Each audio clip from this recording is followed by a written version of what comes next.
I've timed myself, and I'm going to be doing this really fast to get this under 10 minutes. So sorry. I apologize up front. Thanks. Hit this. Good evening, members of the County Committee on School District Organization. I'm Dr. Deborah Flores, Superintendent of the Gilroy Unified School District. I'm here this evening to represent the position that the current number of school board members should remain at 7 and not be reduced to 5. I'd like to make 3 points about the potential savings to the district, the services provided by the 7 members to the district, and about the unique history of the board structure of the district.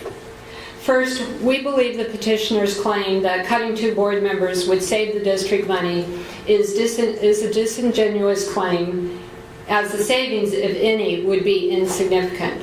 Instead, we believe the reduction of 2 board members would directly impact the services provided to our school community, which I'll discuss in a moment. Board members are compensated in 2 ways: stipends and benefits. GUSD board members receive $240 per month, which is $2,880 per board member, less than $3,000 per year per board member. The total cost to the district for the 7 stipends is $2,160.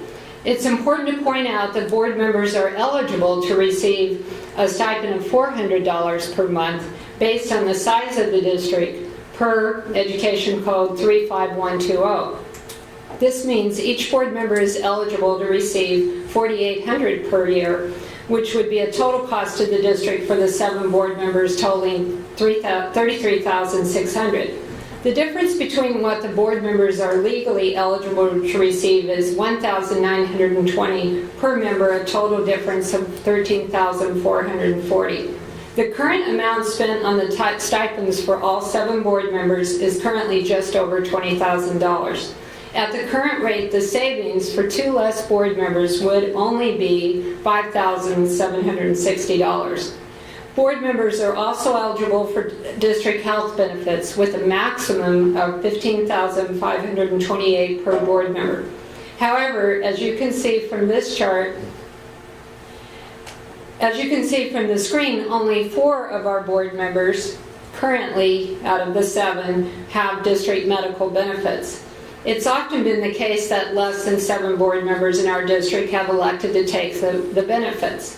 I've worked in several school districts, and this has been the case in all 3 districts, that some board members do not elect to take health benefits or benefits. If the board is reduced to 5 members, the savings on health benefits would range from absolutely nothing to a maximum of approximately $31,000, depending on how many members elect to take the health benefits. The bottom line is that there's no guaranteed savings from the petitioner's proposal at all, and the maximum savings would only be the $5,760 for the 2 stipends and a maximum of $31,056 for the health benefits. And I have that on a screen too. I'll catch my slides up with me. I have copies of all of this, by the way, if that's appropriate. The total potential savings, let me go back. The total potential savings for the 2 less board members would only be $36,816, which is only, by the way, 0.007% of our general fund budget, which is $50 million in our general fund. On the other hand, as I'll point out in a moment, the loss of services to the district would be tremendous. While I'm talking about the cost, I'd just like to point out that if the petition is approved by the committee, the district will incur a new cost, the cost of the election. We contacted the county elections office, and we were told the cost would be at least $35,000, depending on the number of pages in the ballot and which election, of course.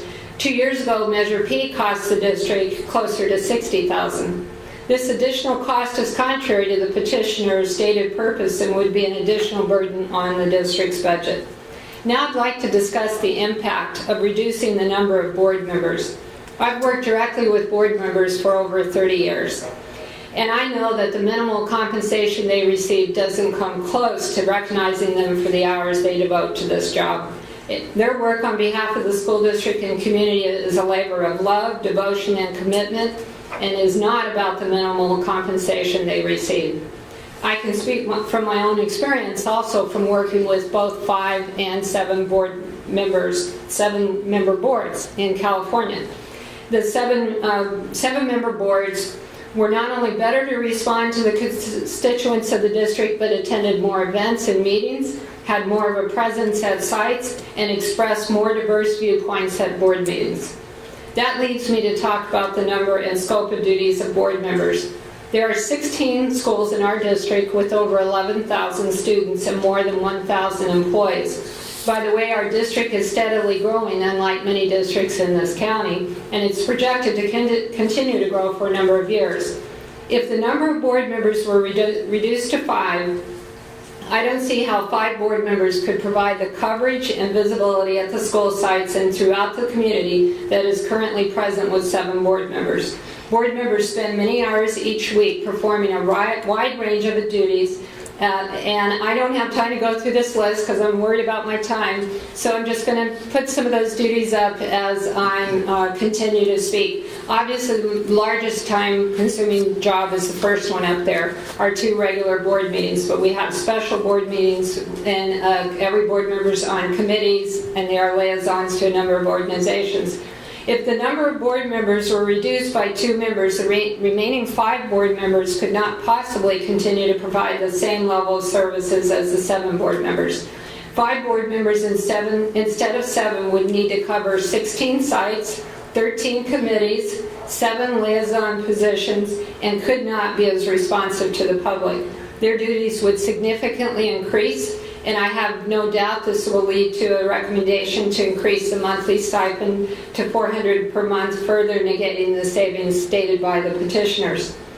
Finally, the history, and we've already heard a little bit about that. In May 1963, this committee held a hearing, your predecessors held a committee on whether to support the recommendation to create a unified school district by combining the 2 small rural elementary districts, San Ysidro and Rucker, with the Gilroy Elementary School District and Gilroy Union High School District. The recommendation came forth after a comprehensive study of the issue by committees representing the impacted areas. One of the key provisions of this unification process was the size of the school board, which was set at 7 to allow for representation from all impacted areas. The County Committee on Reorganization voted unanimously to recommend the new unified district with 7 school board members to the State Board of Education, which in turn strongly supported this structure, including the 7 board members to the voters. After thoughtful public discussions in 2001, the Gilroy Unified School District's governing board adopted a resolution during a public meeting supporting a change from having the 7 board members elected solely by voters in trustee areas to having them elected by voters throughout the district. The governing board brought this recommendation to the county committee and asked for its support because it believed the requested change was in the best interest of the students. The district had at that point 40 years of experience with the 7-member board and did not question the efficacy of having 7 members on the board, but rather believed that after 40 years the time was right for the election to be done at large. This county committee sent this recommendation to the voters, and there was no significant opposition, no argument stated against it on the ballot, and it was overwhelmingly approved.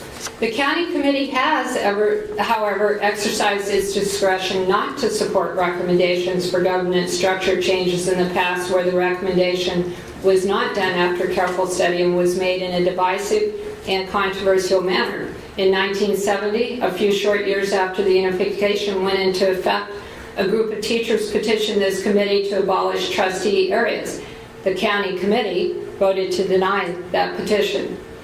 At the time the unified district was formed, there was just over 3,000 students in our district.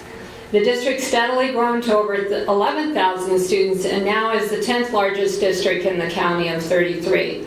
Of the unified school districts in Santa Clara County, half of the school districts have 5-member boards and half have 7. This is of the 6 unified districts. We believe the county committee needs to honor the original desire of the school districts that came together to form this district and keep the number of board members at 7. The petitioner's argument that reducing the number of board members from 7 to 5 will save significant funds is simply not true. On the other hand, reducing this board by two board members could have a dramatic impact on the services to schools, service on committees, responsiveness to the community, and representation of diverse viewpoints. I'm on the last line. We urge you to follow the example of your predecessor county committee members who served in 1970 and 71, and if you believe, as I do, that you have not been provided with sufficient reason to support this change, you should deny the petitioner's request. Thank you for your time. Thank you. I do have copies here. I don't know if you want me to, is that appropriate to provide, or should I give them to Suzanne? Give them to Suzanne. Okay, thank you. And we do have a question if you would. Sure. What's your total operating and budget? Our general fund budget is about $50 million. With categorical funds, it's $80 million roughly. Thank you.